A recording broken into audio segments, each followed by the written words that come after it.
ከሁለቱ የትኛው ሚሻል ይመስላችኋል? ሰላም የዴሊ ኢንፎ ቤተሰቦች እንዴት ናችሁ? ዛሬም በአዲስ ቪዲዮ ተመልሻለሁ። በዛሬው ቪዲዮአችን የምንመለከተው A56 እና A57 5Gን ኮምፔር እናደርጋለን። የትኛው ይሻላል፣ በምን ይሻላል የሚለውን ነገር ኢን ዲቴል እንመለከታለን። ቪዲዮን እስከ መጨረሻው ድረስ ተከታተሉት። ቪዲዮን ላይክ፣ ሼር በማድረግ ጀምሩ። ለቻናሉ አዲስ ከሆናችሁ ቻናሉን ሰብስክራይብ በማድረግ እንደዚህ አይነት ጠቃሚና አስተማሪ መረጃ እንዲደርሳችሁ ማድረግ ትችላላችሁ። አሁን በቀጥታ ወደ ቪዲዮ አልፋለሁ። ከA56 እና ከA57 የትኛው ይሻላል፣ በምን ይሻላል የሚሉትን ነገሮች በዲቴል እንመለከታለን።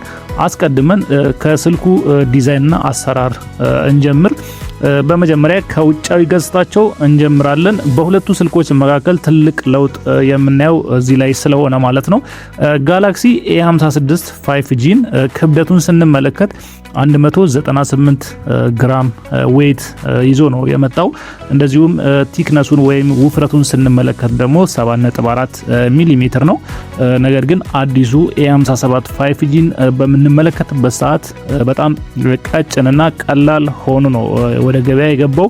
ውፍረቱን ስንመለከት 6.9 ሚሊሜትር የሆነ ቲክነስ ይዞ ነው የመጣው። ክብደቱ ደግሞ 179 ግራም ወደ 179 ግራም ዝቅ ብሎ ነው የመጣው። ይህም በእጅ ለመያዝ A57 በጣም ምቹ ነው ማለት ነው። ስለዚህ ክብደትና ቲክነሱ ከA56 A57 ያነሰና ቀለል ያለ ነው ማለት ነው።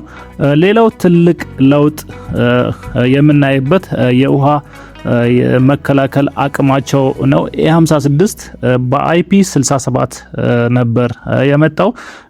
1 ሜትር ጥልቀት ላለው ውሃ የተሰራ ስልክ ነበር። እዛ 1 ሜትር ጥልቀት ያለው ውሃ ላይ ለ30 ደቂቃ መቆየት ይችል ነበር ማለት ነው፣ ምንም አይነት ውሃ ወደ ውስጥ ሳይገባ ማለት ነው። ነገር ግን A57ን በምንመለከትበት ጊዜ ወደ ፍላግሺፕ ወይም ፕሪሚየም ደረጃ አድጎ ነው የመጣው። በIP68 የመጣ ሲሆን ይህም ማለት 1.5 ሜትር ጥልቀት ባለው ውሃ ውስጥ እስከ 30 ደቂቃ ድረስ ምንም አይነት ውሃ ወደ ውስጥ ሳያስገባ መቆየት ይችላል ማለት ነው። ሁለቱንም የጀርባ ከቨራቸውን ወይም የጀርባ ግላሳቸውን ስንመለከት ጎሪላ ግላስ ቪክተስ ፕላስ ከተባለ ማቴሪያል ነው የተሰሩት ማለት ነው። በአጠቃላይ A57 እዚህ ጋር የተሻለ ሆኖ እናገኘዋለን ማለት ነው።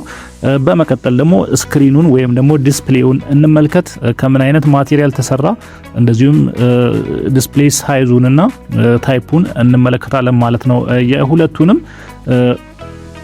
ወደ ስክሪን ስንመጣ ሁለቱም ባለ 6.7 ኢንች ሱፐር አሞሌድ 120 ሄርትስ ሪፍሬሽ ሬት ያላቸውና እጅግ በጣም ደማቅ ስክሪኖች አሏቸው ማለት ነው። በፀሐይ ብርሃን ስር ለመጠቀም የሚያስችሉ ደግሞ ሁለቱም እስከ 1900 ኒትስ ከፍተኛ ብርሃን ወይም ፒክ ብራይትነስ ይሰጣሉ ማለት ነው። ነገር ግን A57 5G የተሻሻለውን ሱፐር አሞሌድ ፕላስ ስክሪንን ስለተጠቀመ ከA56 ሱፐር አሞሌድ ስክሪን ነው ያለው። ነገር ግን A57 5G ሱፐር አሞሌድ ፕላስ ስክሪንን ስለተጠቀመ ከA56 ይልቅ የስክሪኑ ጠርዞች በጣም ቀጭን ናቸው ማለት ነው። ስለዚህ ቪዲዮ ስታዩበት ሙሉ ለሙሉ ስክሪኑን ብቻ የሆነ ስሜት እንዲሰማችሁ ያደርጋል ወይም ደግሞ ይሰጣችኋል ማለት ነው። እንደዚሁም በመቀጠል ፐርፎርማንሳቸውን እንመለከታለን ወይም ፕሮሰሰራቸውን እንመለከታለን። አሁን ደግሞ ወደ ዋናው ጉልበት ወይም ደግሞ ፐርፎርማንስ እንሂድ።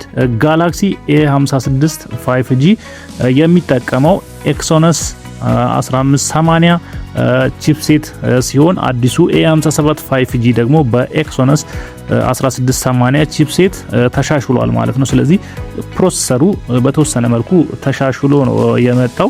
በእለት ተዕለት አጠቃቀማችሁ ላይ ሶሻል ሚዲያ ላይ ስትዘዋወሩ ወይም ቪዲዮ ስታዩ ሁለቱም ፈጣንና ምንም አይነት የማይቆራረጡ ናቸው። ነገር ግን ወደ ከባድ ጌሞችና ቪዲዮዎች ወይም ኤዲቲንግ ስንመጣ የA57 5G ግራፊክስ ወይም GPU እና የፕሮሰሰር ፍጥነቱ እስከ 15 እስከ 16% የሚደርስ ብልጫ አለው ማለት ነው። ከA56 በጣም የተሻለ ፕሮሰሰር ነው የተገጠመለት ማለት ነው። የተሻሻለውን ኤክሶነስ 1680 የተባለውን ቺፕሴት ነው የሚጠቀመው ማለት ነው። ስለዚህ ሁለቱም ስልኮች ተጨማሪ ሚሞሪ ካርድ አይቀበሉም። ስለዚህ ስትገዙ ከ128 እስከ 256 ጂቢ ምርጫችሁን ማድረግ ትችላላችሁ። A57 እስከ 512 ጂቢ ድረስ አማራጭ አለው ማለት ነው። ስለዚህ እዚህ ጋር ከፕሮሰሰር አንፃር A57 የተሻለ ነው። እስካሁን ባየናቸው በሁሉም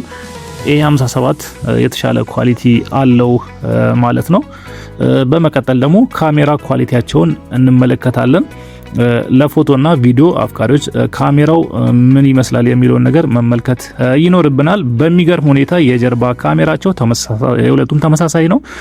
ሁለቱም 50 ሜጋ ፒክስል ዋና ካሜራ ከኦአይኤስ ምስል እንዳይንቀጠቀጥ የሚያደርግ ቴክኖሎጂ ጋር ቀርበዋል ማለት ነው። እንደዚሁም 12 ሜጋ ፒክስል አልትራ ዋይድ እና 5 ሜጋ ፒክስል ማክሮ ካሜራ አላቸው ሁለቱም ማለት ነው። ልዩነት ያለው በምስል ማቀነባበሪያ ወይም አይኤስፒ እና በሶፍትዌራቸው ላይ ይሆናል ማለት ነው።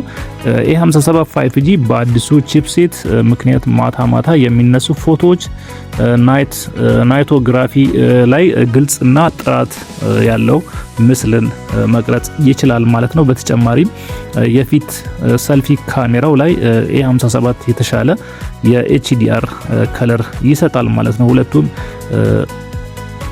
በግንባርም ሆነ በጀርባ 4K ቪዲዮዎችን መቅረጽ ይችላሉ ማለት ነው። ማለት ሰልፊውም እንደዚሁም ባክ ካሜራውም 4K ቪዲዮዎችን መቅረጽ ይችላሉ ሁለቱም ማለት ነው። እዚህ ጋርም ያው በተወሰነ መልኩ A57 የተሻለ ኳሊቲን ይዞ ነው የመጣው እና አሁን ደግሞ ከባትሪ እንደዚሁም ከቻርጂንግ ጋር የተያዙ ነገሮችን እንመለከታለን። በባትሪ ረገድ ሁለቱም የ5000 mAh ግዙፍ ባትሪ አላቸው። ለአንድም ለሁለትም ቀን በደንብ ያገለግላል የሚል ነገር ነው የተቀመጠው። ነገር ግን ትልቁ የምስራች የቻርጅ ፍጥነት ነው። ሁለቱም ስልኮች የ45 ዋት ፈጣን ቻርጂንግን ይደግፋሉ። ይህ ማለት ስልካችሁ ከአንድ ሰዓት ባነሰ ጊዜ ውስጥ 100% ማድረግ ትችላላችሁ ማለት ነው ቻርጅ በምታደርጉበት ጊዜ። ስለዚህ እዚህ ጋር ተመሳሳይ የሆነ ኳሊቲ ነው ያላቸው። አሁን ደግሞ እስካሁን ድረስ ካየናቸው ነገሮች አንፃር የትኛው ይሻላል የሚለውን ነገር ጠቅለል አድርገን ለማየት እንሞክራለን። በአሁኑ ሰዓት ጋላክሲ A56 5G ካላችሁ ወደ A57 5G መቀየር ሊያስፈልጋችሁ ይችላል። ምክንያቱም ለውጦቹ መጠነኛ ናቸው።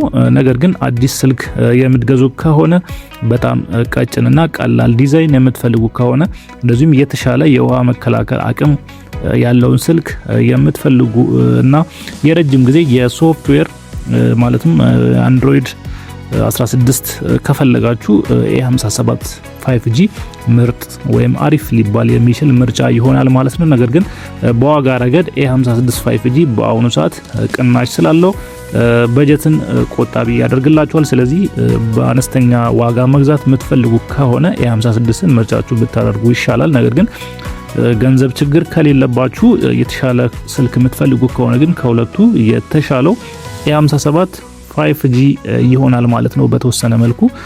ስለዚህ እነዚህ ነገሮች ኮምፔር አድርጋችሁ የሚያስፈልገኝ የትኛው ነው የሚለውን ነገር አይታችሁ የተሻለውን ስልክ መግዛት ትችላላችሁ ማለት ነው። ለዛሬ ይዤላችሁ የመጣሁት ቪዲዮ ይህንን ይመስል ነበር። በቪዲዮ ላይ ያላችሁን ሀሳብ አስተያየት ኮሜንት ላይ ጻፉልኝ። በቀጣይ በሌላ ጠቃሚና አስተማሪ መረጃ እመለሳለሁ። እስከዛው መልካም ጊዜ እንዲሆንላችሁ ተመኘው። መልካም ጊዜ